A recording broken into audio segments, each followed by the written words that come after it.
जनक लली के पद कमल बारंबार मनाए। जनक लली के पद कमल बारंबार मनाए। गुण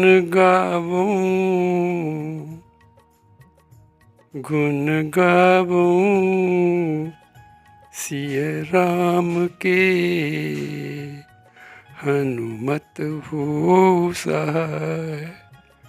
हनुमत हो सहाय। लेत सदा सुध दीन की सहज दया के धाम। सहज दया के धाम। जननी जनक श्रीकांत के है प्रभु सीताराम।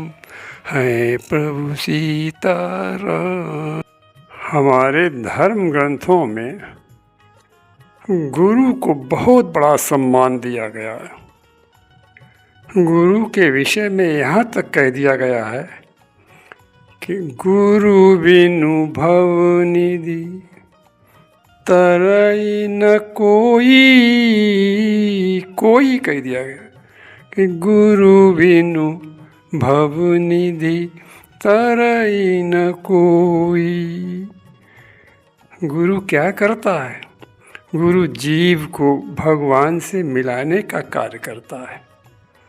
गुरु भक्त और भगवान के बीच में सेतु बन जाता है। आप देखें कि नदी में अथाह जल होता है और उसमें तरह तरह के जीव भी होते हैं। वो जीव इतने खतरनाक होते हैं कि नदी को पार करने वाले को खा जाते हैं। अथाह जल में डूबने का भय भी बना रहता है। पर जब उस नदी के ऊपर सेतु बन जाता है तो फिर किसी प्रकार का भय नहीं रहता है और व्यक्ति नदी को सरलता से पार कर देता है। संत कहते हैं कि इसी प्रकार संसार भी एक नदी है और इस संसार रूपी नदी में तरह तरह के भी संकट भी हैं, जिससे जीव को जीवन में तरह तरह के कष्ट मिलते ही रहते हैं और वो उन कष्टों को भोगता रहता है, दुख पाता है।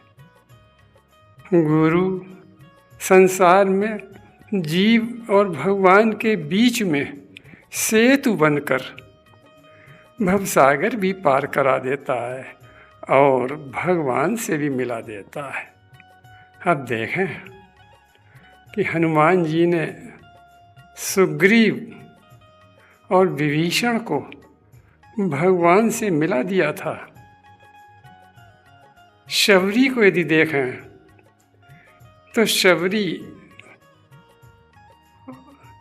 और भगवान के बीच में मतंग ऋषि ही तो सेतु बन गए थे। शबरी जब तक शबरी रही जब तक भगवान नहीं मिले और भगवान से मिलने के बाद वो स्वयं उनमें मिल गई। ये गुरु मतंग ऋषि की ही तो कृपा हुई। मतंग ऋषि के ही आशीर्वाद फलस्वरूप भगवान शबरी के पास पहुँचे थे। यदि लवकुश को देखें तो लवकुश को भगवान राम से मिलाने के लिए हनुमान जी स्वयं बंध गए थे। गुरु क्या करता है? गुरु स्वयं बंध जाता है।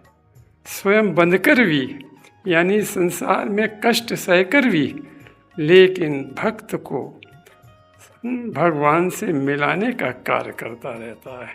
तो गुरु इतना महान है, गुरु जीव के लिए बहुत आवश्यक है।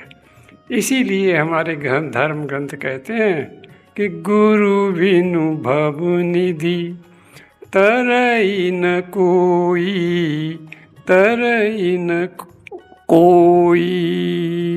Audio Jungle.